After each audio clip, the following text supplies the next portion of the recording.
to Botswana. This has been posted and has been circulating.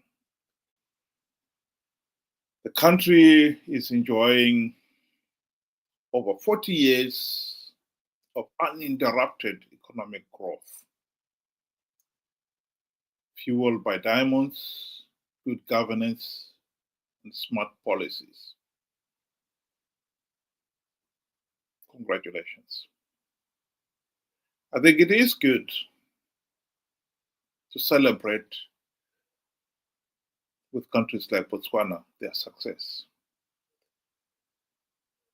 because Africa is often associated with failure. This is a successful story. Botswana is an upper middle income nation.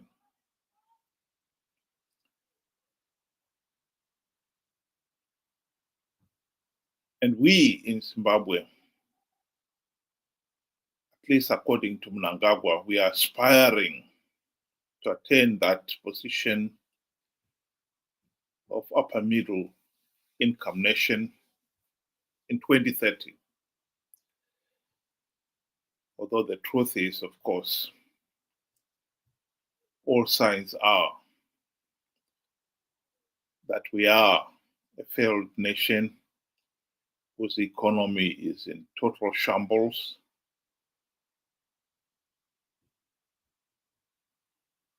And Vision 2030 is just a mirage. In 1980, when the country attained its independence, we were an upper middle income nation. And ever since independence, we've been in steady decline. We have the resources. God knows we have the resources. What we have lacked is good governance.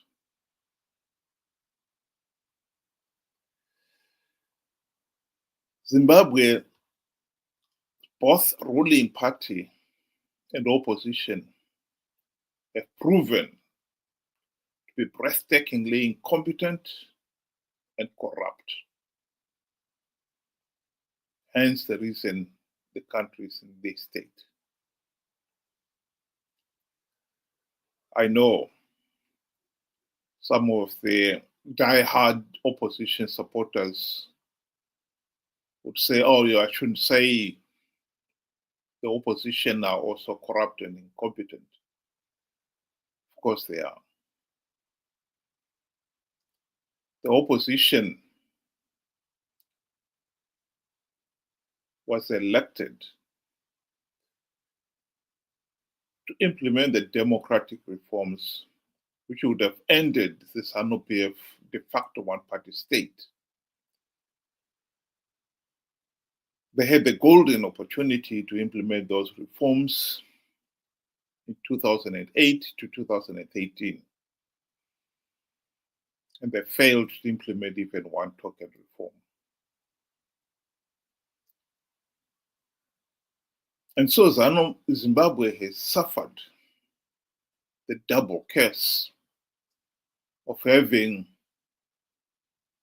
corrupt and incompetent ruling elite in both the ZANU-PF and the opposition. And you combine that with an ignorant, naive, gullible, and therefore then easily conned electorate. And they've got a deadly cocktail. Both ZANU-PF and the opposition have repeatedly taken full advantage of the fact that the Zimbabwean electorate are incredibly gullible.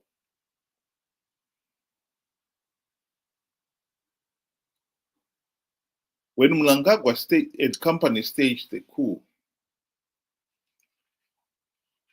to replace the late dictator Robert Gabriel Mugabe in 2017, Many Zimbabweans went on the street to support the coup.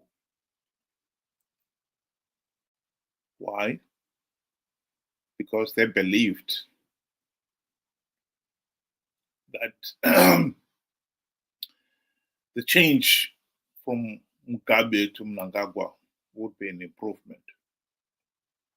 You have to be incredibly gullible and naive to believe that. And no doubt many did. They were calling for, let's give Mnangagwa a chance.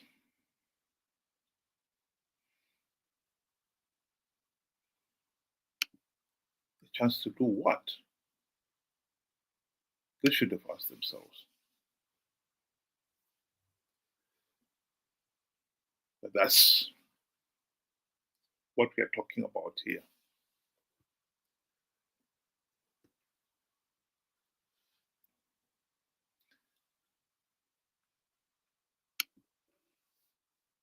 We are looking at a situation where the opposition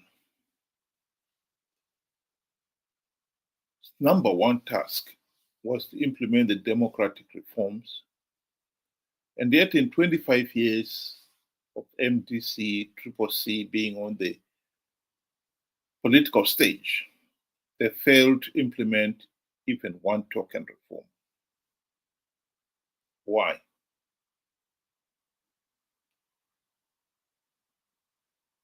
Because they're corrupt, incompetent,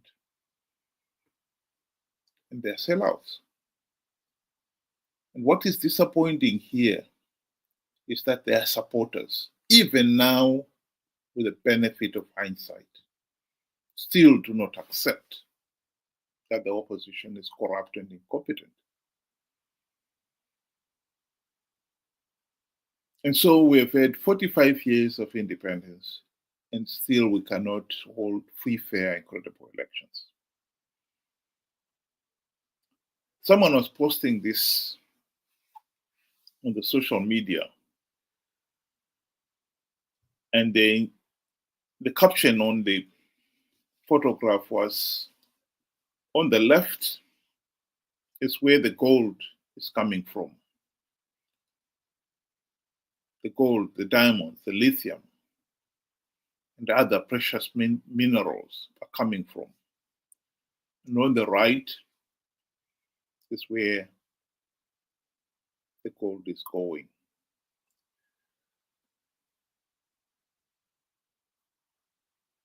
The level of development on the right-hand side picture is breathtaking. And yet, the countries that is supplying that wealth is wallowing in abject poverty, living from hand to mouth. In 2023, Al Jazeera produced a documentary of the gold mafia, where they showed that 80% of Zimbabwe's gold was being smuggled out of the country. They could have done a similar documentary on other precious metals, diamonds, lithium, platinum, and they would have found similar staggering figures. Corruption in Zimbabwe is in overdrive. The country is being looted blind.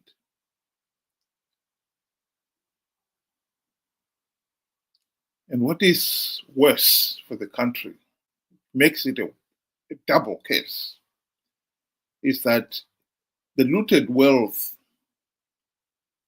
is now being used to bankroll ZANU-PF vote rigging juggernaut.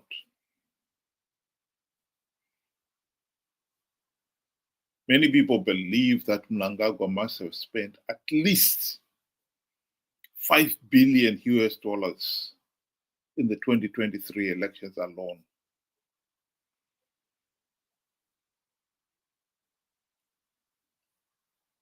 in buying votes.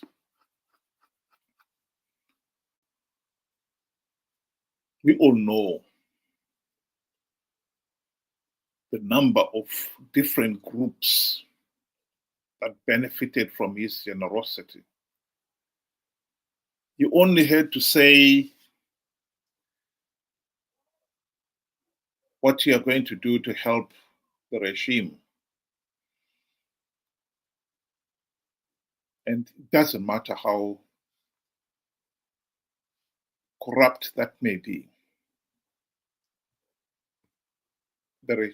Mnangagwa and the regime will support you. And so it was no surprise that we heard of the gold mafia, the mafia for the looters from Mnangagwa.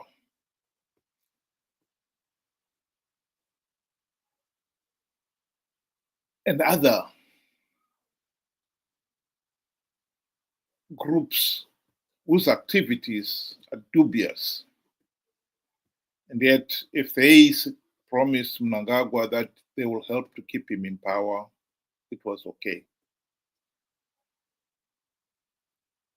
And so this has been one of the latest texts on that, where even the bed bugs feel that if they promise to be for the great leader, they too would be allowed to thrive. And the bed bugs are thriving, of course. But that is Zimbabwe for you.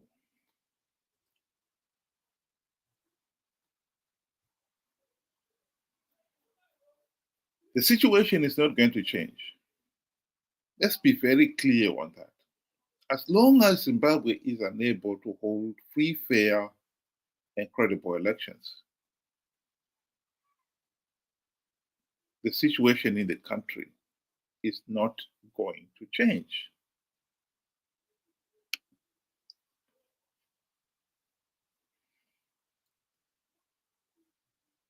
I've said on this program what needs to be done, and I'll say it again.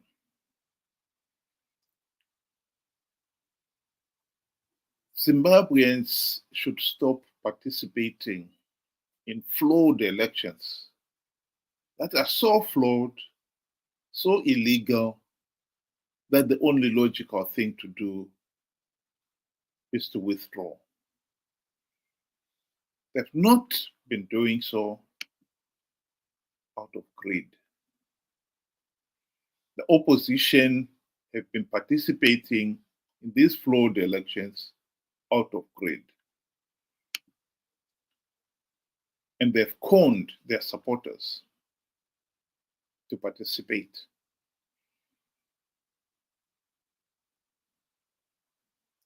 In 2023, Chamisa promised the people that he had plugged all the vote rigging loopholes. Triple C was going to win big. He was lying.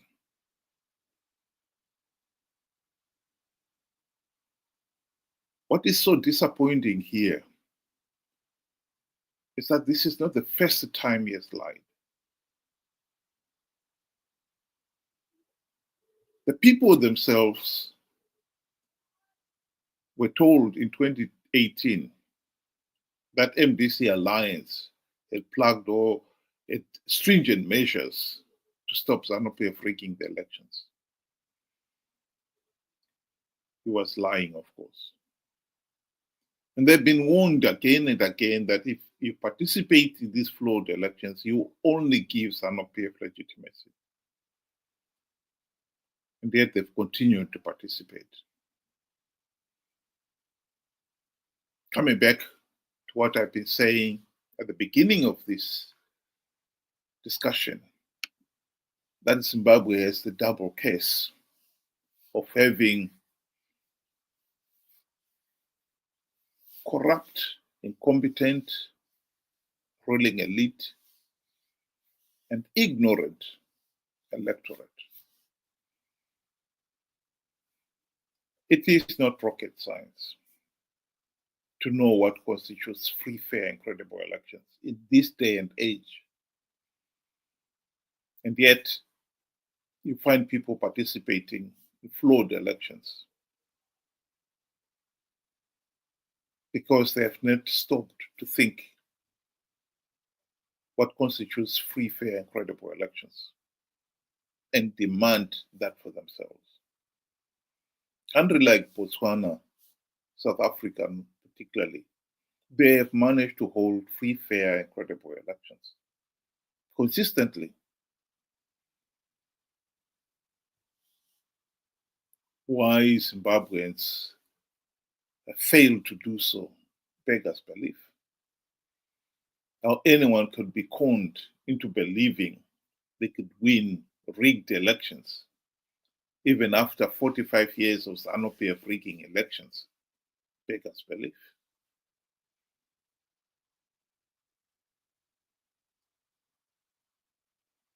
So economic development is within our reach.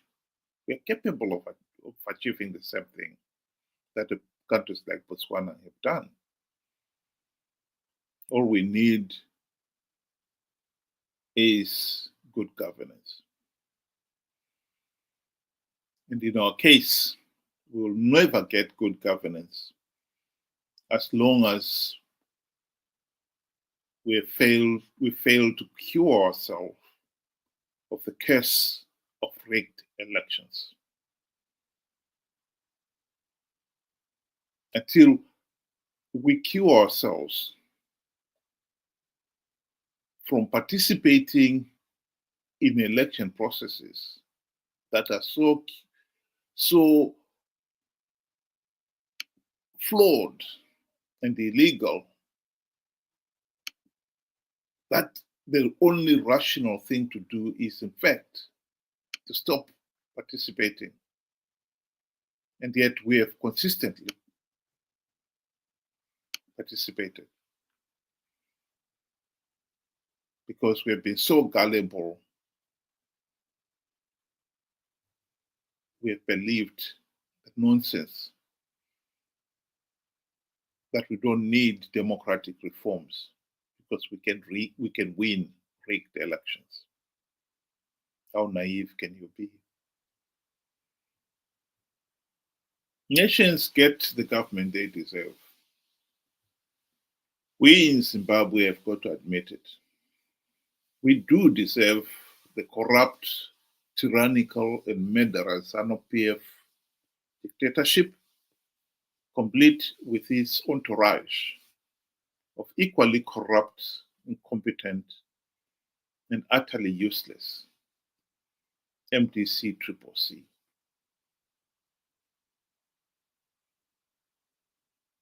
I've said it on this platform and I'll say it again. MDC-CCC have been ZANU-PF Team B in all but name. And they've been playing for Team A to win and to have political legitimacy.